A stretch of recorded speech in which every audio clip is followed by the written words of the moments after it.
Assalamualaikum warahmatullahi wabarakatuh. Perkenalkan, nama saya Arnindia Dwi Prananda dengan NPM 101191134 dari kelas manajemen C1. Di sini saya akan sedikit menjelaskan tentang analisis laba kotor. Video ini ditujukan untuk memenuhi salah satu mata kuliah analisis laporan keuangan, yaitu evaluasi akhir semester ganjil.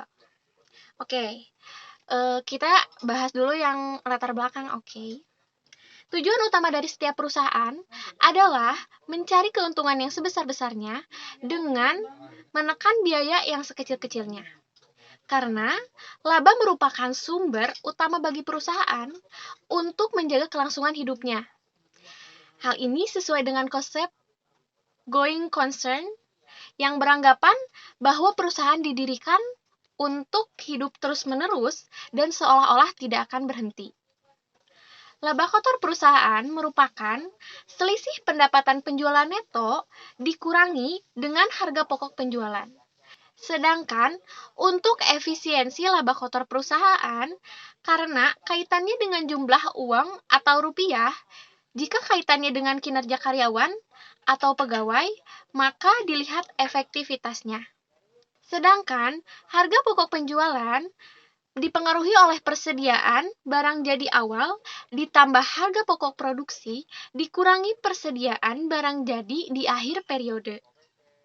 Dalam harga pokok produksi, terdapat biaya produksi yang dimana semakin besar biaya produksi, maka semakin kecil laba perusahaan. Sebaliknya, jika semakin kecil biaya produksi, maka akan semakin besar laba perusahaan. Oleh karena itu, biaya produksi sangat penting untuk menjaga kestabilan perusahaan. Jika perusahaan tersebut ingin bertahan, maka harus menekan biaya produksi yang sekecil-kecilnya agar mendapatkan keuntungan yang sebesar-besarnya. Sebelumnya, kita bahas dulu pengertian dari laba.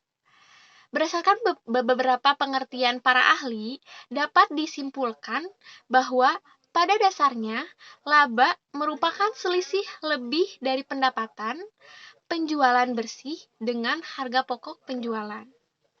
Laba dibagi menjadi beberapa jenis. Yang pertama, laba kotor, yaitu perbedaan pendapatan bersih dan penjualan dengan harga pokok penjualan. Yang kedua, laba operasi, yaitu selisih antara laba kotor dengan total beban operasi.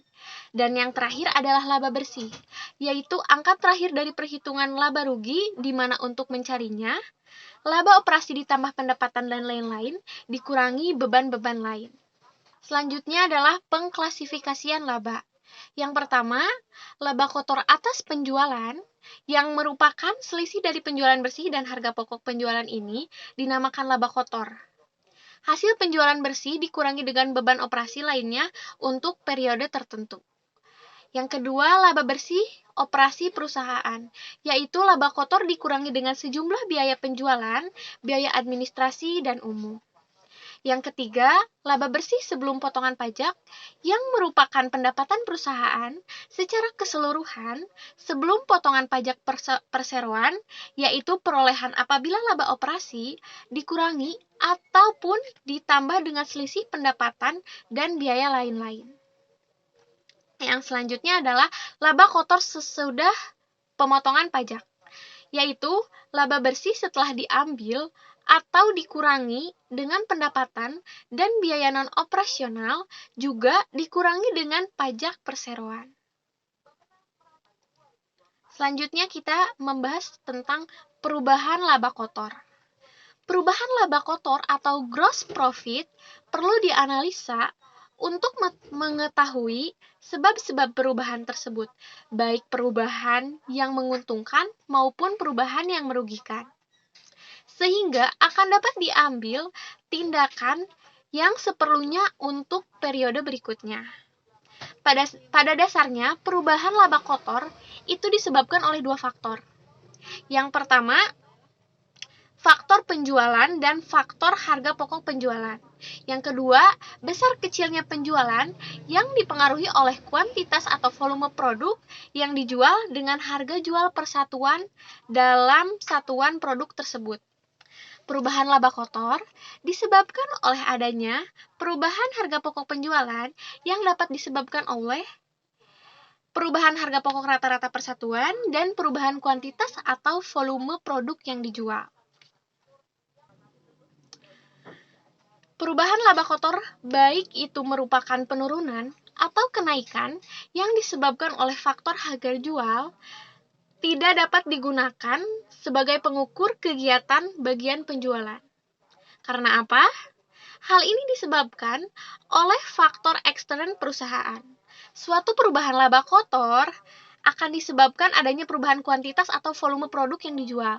Jadi, kesimpulan yang dapat kita ambil adalah perubahan harga jual jika bernilai positif berarti ada kenaikan harga yang menunjukkan keadaan yang menguntungkan atau laba bagi perusahaan.